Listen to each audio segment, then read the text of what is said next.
Were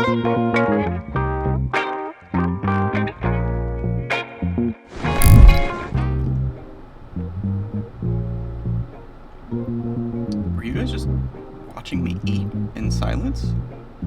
Never mind that. I'm actually kind of glad you guys are here. I was just thinking about something while I was eating Panda Express. I remember one day in particular I was eating Panda Express and I took out a fortune cookie, and when I read it, the fortune was actually really inspiring to me. I even kept it in my phone case just to keep it on me. It read, "You are only starting on your path to success." When I read the fortune, it kind of made me feel pretty inspired and encouraged that I really could pull this YouTube thing off and that I could keep going and encouraging and also entertaining you guys. Then I realized, why don't I tell you guys, my lovely audience, why exactly I want to do this thing, why I want to entertain you, why I want to and hope to make a career out of the YouTube videos that I make.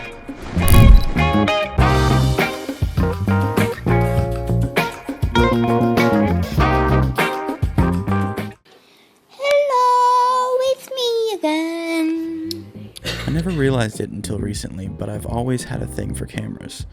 Even when I was a kid, I loved being able to record and create a video just for fun. I remember asking all the time to use my dad's phone to record, but I didn't know how to make anything high quality and didn't have the resources to try.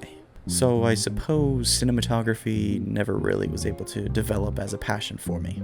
What was a passion for me was my desire to entertain. The biggest mark is on my foot. It's still there.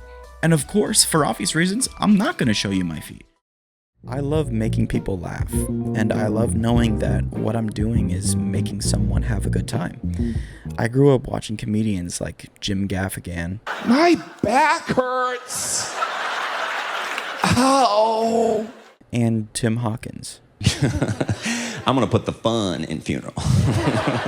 And I wanted to make people laugh like them. But I wasn't willing to get up on stage and possibly bomb in front of hundreds of people. Then, in middle school, I found out about YouTube.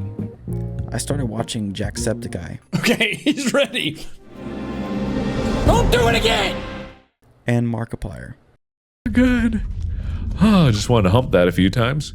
Here were some entertainers who were funny but didn't have to worry about jokes bombing, because they were cracking jokes from the comfort of their own home with no live audience.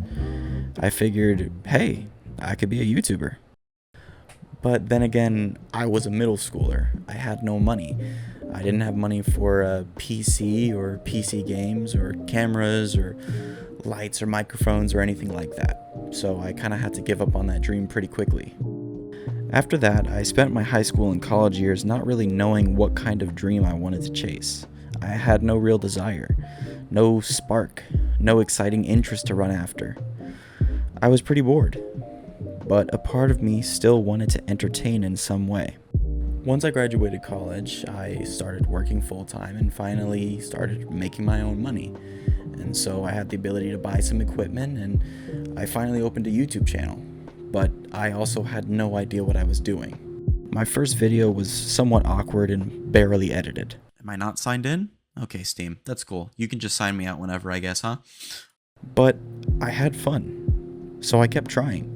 I was doing mostly gaming videos at the time, but at a certain point, I think 23-year-old me was still trying to live out the dreams of 13-year-old me. I'm a very different person from who I was 10 years ago, if you can't tell. My tastes have changed. My favorite comedians are no longer Jim and Tim. They're now Sebastian Maniscalco. How many seats you think is in the place? And Nate Bargatze. But I read an article about the long-term damage of that. It's pretty good. So My favorite YouTubers are no longer Mark and Jack. They're Kelly Wicasa and subscribe right now and I'll fart on Ashley. Thanks, guys. Neocranium. You ever get so scared you Half-Life 2 Citizen gasp?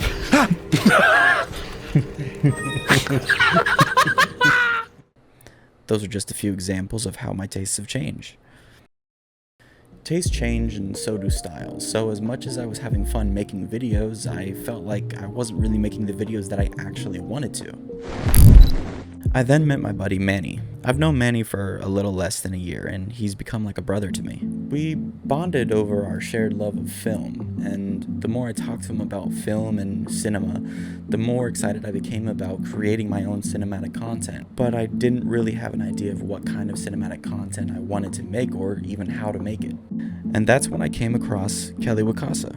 I mentioned in my last video a bit about his style of videos and how they inspired me to adopt that sort of style, but also put my own flair on it. So now I make videos that I like to call cinematic storytelling. Videos that are cinematic narratives of my life lessons and experiences, or occasionally a short film. And with these videos, I aim to not only entertain you, but encourage and inspire you. With these videos, I feel like I finally found the exact kind of content I want to make that's both fun and fulfilling for me.